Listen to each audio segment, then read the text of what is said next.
नमस्कार विद्यार्थी मित्रांनो, गुड मॉर्निंग. आपण 11वीच्या इतिहासाच्या अभ्यासक्रमातलं पहिलं प्रकरण आपण अभ्यासलेलं आहे.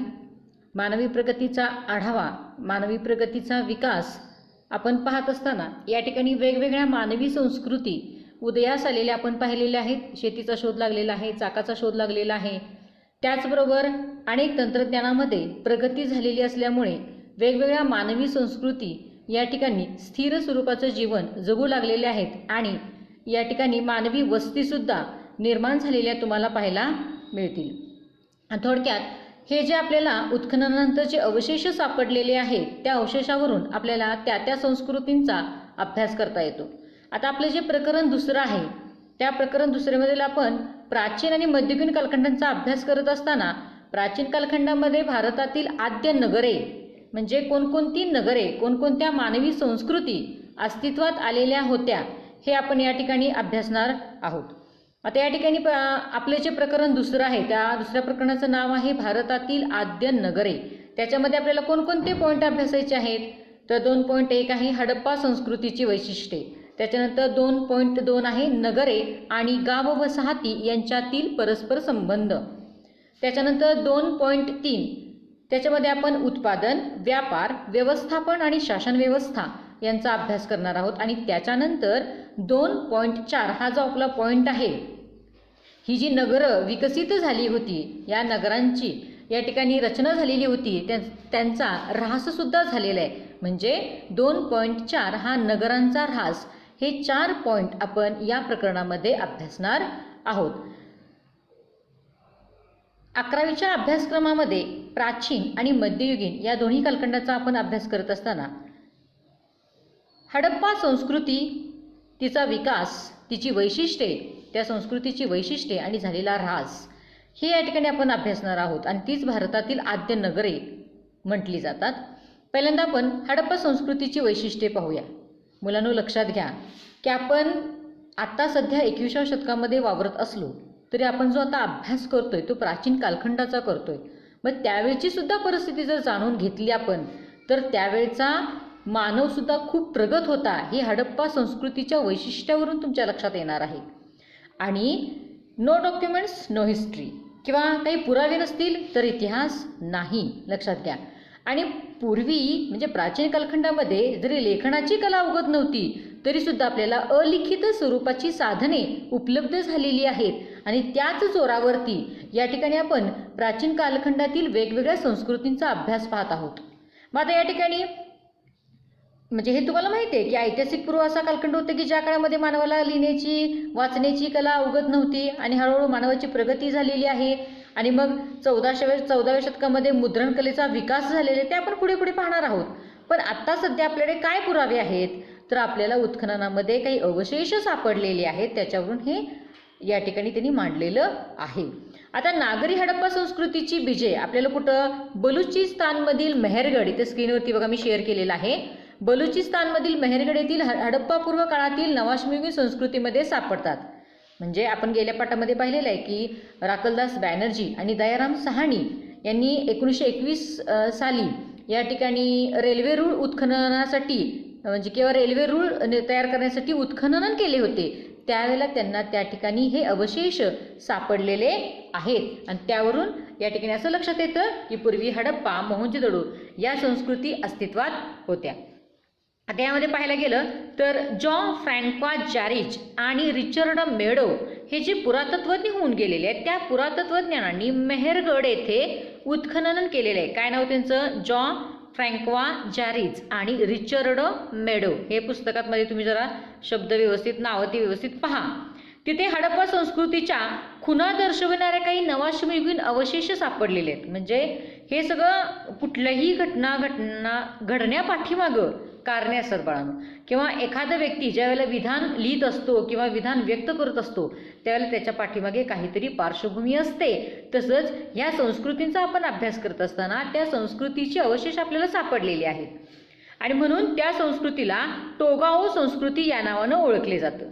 हडप्पा पूर्व काळातील नवाश्मयुगीन रावी किंवा हकरा संस्कृतीचे अवशेष कुठे सापडलेले? आता हडप्पा पण आता सध्याचं कुठलं ठिकाण? पंजाब, पाकिस्तान.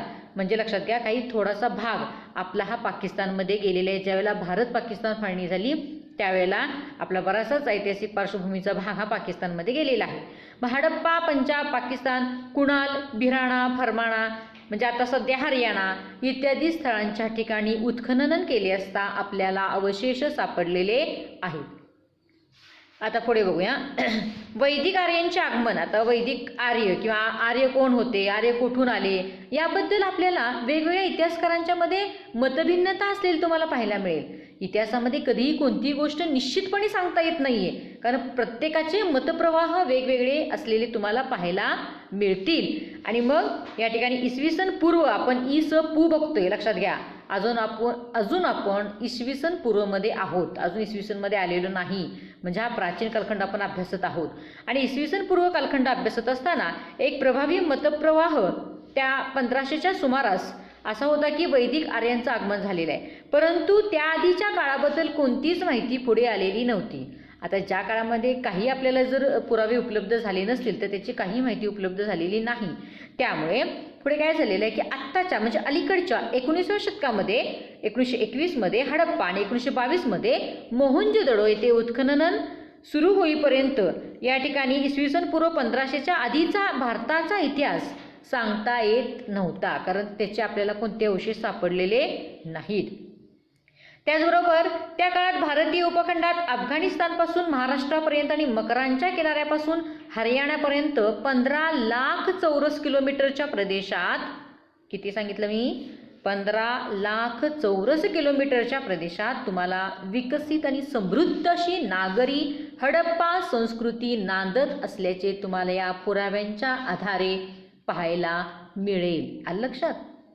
आता तर ज्या काळामध्ये आपण राहतोय, ज्या शतकामध्ये आपण राहतोय ते शतक पूर्णपणे प्रगत झालेले आहे. विज्ञान तंत्रज्ञानाने प्रगती केलेली आहे. लोक चंद्रावरती जाऊन पोचलेली आहेत.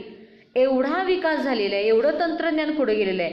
पण आपण 21व्या शतकात राहून प्राचीन कालखंडाचा इसवी सन पूर्व कालखंडाचा अभ्यास करत असताना त्यावेळची सुद्धा नागरी संस्कृती किती विकसित होत्या, लोकांना किती ज्ञान होतं, लोकांनी किती छान पद्धतीने त्यांची नगरे वसवलेली होती. त्यांची वैशिष्ट्ये जर तुम्ही पाहिली तर तुमच्या आत्ताची घरंसुद्धा फिकं पडतील त्यांच्या घरांच्या रचनेसमोर.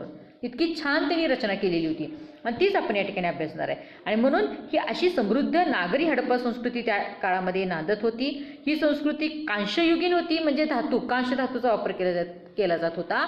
आणि या संस्कृतीची 2000हून अधिक स्थळे उजेडात आलेली आहेत. त्याच्यामध्ये हडप्पा, मोहनजोदडो, कालीबंगन, लोथल, धोलविरा, राखीगडी यासारख्या विस्तृत नगरांच्या उत्खननातून प्रकाशात आलेले अवशेष, लक्षात येते का, या सर्व ठिकाणी उत्खनन केल्यानंतर जे आपल्याला अवशेष सापडलेले आहेत ते अवशेष हडप्पा संस्कृतीच्या गतवैभवाची साक्ष देतात.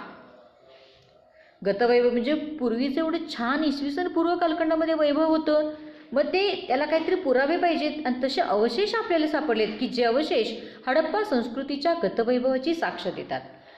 मग या नगरांचा इतिहास 3 कालखंडामध्ये विभागलेला आहे. एक पूर्व हडप्पा संस्कृतीचा काळ, दुसरा इथं स्क्रीनवरती बघा प्रगल्भ नागरी हडप्पा संस्कृतीचा काळ, तिसरा उत्तर हडप्पा संस्कृतीचा काळ. आणि ही नगरे वसवणारे लोक कोण होते अजूनही ते कोडं सुटलेलं नाही. अजूनही त्या संदर्भामध्ये आपल्याला कोणतेही पुरावे उपलब्ध झालेले नाहीत. मग आता आपण या ठिकाणी हडप्पा संस्कृतीची वैशिष्ट्ये किंवा हडप्पा संस्कृतीच्या नगरांमधील वैशिष्ट्ये. आता तुमचं माझं घर कसं आहे सांगा. आपण काय म्हणतो, माझं घर, माझा बंगला आहे मोठा, बरोबर आहे, मोठ्या इंजिनियरला बोलून मी हे बंगला बांधलेला आहे, घर बांधलेलं आहे. तर इसवी सन पूर्व कालखंडामध्ये ज्यावेळेला या संस्कृती, या नागरी संस्कृती विकसित झाल्या, विकास पावल्या, त्यावेळेला त्यांच्या घरांची रचना, त्यांच्या गावांची रचना, गावं म्हणण्यापेक्षा नगरांची रचना म्हटलं तर ठीक पडेल इथं, की ती वैशिष्ट्ये पाहिली तर तुम्ही आश्चर्यचकित व्हाल की त्यावेळेचा माणूससुद्धा किती प्रगत होता, की त्याने किती डोकं. आणि मी नेहमीच तुम्हाला हे वाक्य वापरत असते की मानव हा केवळ आणि केवळ बुद्धीच्या जोरावरती प्रगती करत असतो. मानवाला बुद्धी आहे, तो विचार करतो, तो कार्यकृती करतो, म्हणून मानवाने आज या ठिकाणी प्रगती केल्याचं तुम्हाला पाहायला मिळेल. आता वैशिष्ट्य पाहत असताना पहिला पॉईंट कुठला आहे आपला, सुव्यवस्थित नगर रचना. म्हणजे इसवी सन पूर्व कालखंडातला मानव एवढा हुशार होता की त्यानं जी नगररचना, आता तुम्ही कसं माझं गाव, माझ्या गावाची रचना, माझ्या गावातील मंदिरे, माझ्या गावाची तटबंदी किंवा माझं गाव कसं आहे, तसं त्यावेळेची नगररचना सुद्धा सुव्यवस्थित असल्याची तुम्हाला पाहायला मिळेल. मग कसं होतं त्यावेळेला, पक्क्या विटांचे बांधकाम केलेली स्नानगृह, ज्याला तुम्ही बाथरूम म्हणता, बरोबर आहे की नाही.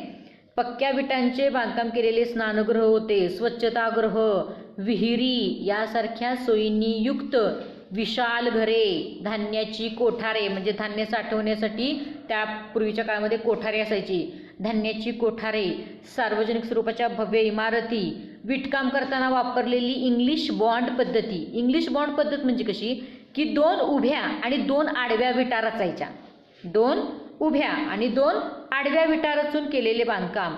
आणि हे जे बांधकाम होतं अतिशय भक्कम पद्धतीचं बांधकाम होतं बघा. म्हणजे त्यामुळं भूकंपप्रवण प्रदेशात विशेष उपयोग, म्हणजे भूकंप जरी झाला तरीही त्या ठिकाणी ते घर कोसळणार नाही अशा पद्धतीची पद्धत इसवी सन पूर्व कालखंडातील हडप्पा नगर रचनेमध्ये तुम्हाला पाहायला मिळेल. उत्तम निस्सारण व्यवस्था, सार्वजनिक स्नानगृहे, नगरांचे 2 किंवा अधिक विभाग, प्रत्येक विभागाला स्वतंत्र तटबंदी, एकमेकांना काटकोनात छेदणारे प्रशस्त रस्ते. बघा रस्ते होते त्यावेळेला, रस्ते म्हणजे किती लोकांनी डोकं चालवलेलं बघा. आणि त्यामधील मोकळ्या चौकोनी जागांचा रहिवाशी घरांसाठी केलेला उपयोग. अशा पद्धतीने अतिशय सुव्यवस्थित नगररचना हडप्पा संस्कृतीमध्ये तुम्हाला पाहायला मिळेल. दुसरं वैशिष्ट्य काय आहे, मध्यवर्ती शासन व्यवस्था. जशी नगरं वसली की शासन पाहिजे. जर आपण समाजामध्ये राहत असू तर समाजाचे नीतिनियम पाळणे बाळांनो बंधनकारक असतं.